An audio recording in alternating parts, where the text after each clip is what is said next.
ایک طالب علم کا اونٹ سے محبت کا نرالا انداز۔ ایک طالب علم کو استاد نے امتحان میں فیل کر دیا۔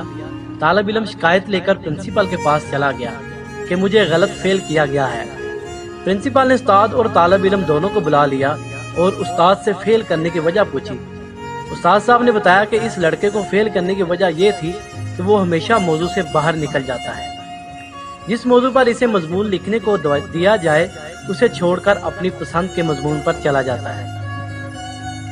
پرنسپل نے کوئی مثال پوچھی تو استاد صاحب نے بتایا کہ ایک دفعہ میں نے اسے بہار پر مضمون لکھنے کو کہا تو اس نے کچھ اس طرح لکھا: موسم بہار ایک بہت ہی بہترین موسم ہوتا ہے اور اس کے مناظر بہت دل نشین ہوتے ہیں۔ اس موسم میں ہر طرف ہریالی ہی ہریالی ہوتی ہے اور سبزے کی بہتات ہو جاتی ہے۔ اس موسم کو اونٹ بہت پسند کرتے ہیں اور اونٹ بہت ہی طاقتور جانور ہے۔ یہ صحرا کا جہاز کہلاتا ہے۔ اونٹ نہایت ہی صابر جانور ہے، لمبے لمبے سفروں پر نکلتا اور زیادہ دن بھوک پیاس برداشت کرنے کی صلاحیت رکھتا ہے۔ عرب کے لوگ اونٹ کو بہت پسند کرتے ہیں وغیرہ وغیرہ۔ پرنسپل صاحب نے کہا کہ ہو سکتا ہے کہ یہ مناسبت کی وجہ سے بہار کے بجائے اونٹ پر لکھ بیٹھا ہو، آپ اسے کوئی اور موضوع دے کر دیکھتے۔ استاد صاحب نے کہا کہ میں نے ایک دفعہ اسے کہا کہ تم اس طرح کرو کہ جاپان میں گاڑیوں کی فیکٹری پر مضمون لکھو۔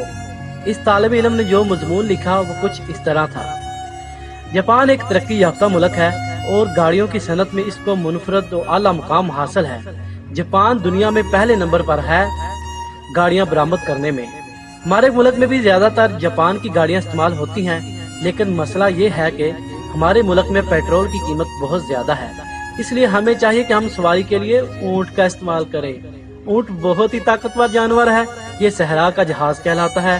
اونٹ نہایت ہی صابر جانور ہے، لمبے لمبے سفروں پر نکلتا ہے اور زیادہ دن بھوک پیاس برداشت کرنے کی صلاحیت رکھتا ہے۔ عرب کے لوگ اونٹ کو بہت پسند کرتے ہیں۔ پرنسپل بہت حیران ہوا۔ اس نے کہا شاید سواری کی وجہ سے ایسا ہو گیا ہو، آپ بالکل ہی کوئی الگ موضوع دے کر دیکھتے۔ استاد صاحب نے کہا جی، ایک دفعہ میں نے بالکل ہی الگ موضوع دیا جس میں اونٹ کا ذکر آنا ہی ناممکن تھا۔ میں نے اسے کمپیوٹر پر مضمون لکھنے کو کہا، لیکن اس نے جو مضمون لکھا وہ کچھ اس طرح تھا: کمپیوٹر ایک نہایت ہی حیران کن ایجاد ہے۔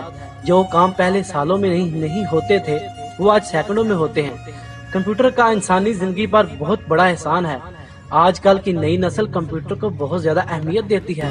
اس کا استعمال زیادہ تر وہ لوگ کرتے ہیں جو تعلیم یافتہ ہیں، لیکن جہاں تک غیر تعلیم یافتہ طبقے کا تعلق ہے تو وہ کمپیوٹر پر توجہ نہیں دیتے کیونکہ وہ اور سرگرمیوں میں مصروف رہتے ہیں۔ بالخصوص صحراؤں میں جو بدو ہوتے ہیں ان کو کمپیوٹر کا الف سے بے پتہ نہیں ہوتا، لہذا ہمارے علاقے میں یہ لوگ زیادہ تر وقت اونٹ کے ساتھ گزارتے ہیں۔ اونٹ بہت ہی طاقتور جانور ہے، یہ صحرا کا جہاز کہلاتا ہے۔ اونٹ نہایت ہی صابر جانور ہے، لمبے لمبے سفروں پر نکلتا ہے اور زیادہ دن بھوک پیاس برداشت کرنے کی صلاحیت رکھتا ہے۔ عرب کے لوگ اونٹ کو بہت پسند کرتے ہیں۔ پرنسپل نے یہ سن کر کہا کہ پھر تو آپ نے ٹھیک فیل کیا۔ پھر طالب علم سے کہا کہ میں آپ کو ایک موقع دیتا ہوں، آپ یہیں بیٹھ کر ایک مضمون لکھو جو موضوع سے ادھر ادھر نہ ہٹے۔ طالب علم مان گیا اور پرنسپل نے اسے ایک روڈ ایکسیڈنٹ پر مضمون لکھنے کو کہا تو طالب علم نے یوں مضمون لکھا: ایک دفعہ میں ریاض سے مکہ جا رہا تھا، میرے مرسڈیز گاڑی تھی جو بڑی مست تھی۔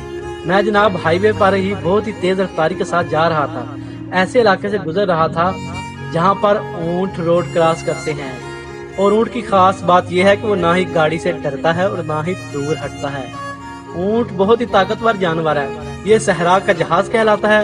اونٹ نہایت ہی صابر جانور ہے، لمبے لمبے سفروں پر نکلتا ہے اور زیادہ دن بھوک و پیاس برداشت کرنے کی صلاحیت رکھتا ہے۔ عرب کے لوگ اونٹ کو بہت پسند کرتے ہیں۔ جب پرنسپل صاحب نے یہ مضمون کو پڑھا تو سر پکڑ کر بیٹھ گئے اور کہا تمہارا کوئی علاج نہیں، اور اس کو فیل کر دیا۔ اب جناب اس شاگرد کا شک یقین میں بدل گیا کہ اس کے ساتھ ضرور ظلم ہوا ہے۔ اس نے محکمہ تعلیم کو ایک درخواست لکھی: جناب عالی، میں اپنی کلاس کا ایک نہایت ہی ذہین طالب علم ہوں اور مجھے سالانہ امتحانات میں جان بوجھ کر فیل کر دیا گیا ہے۔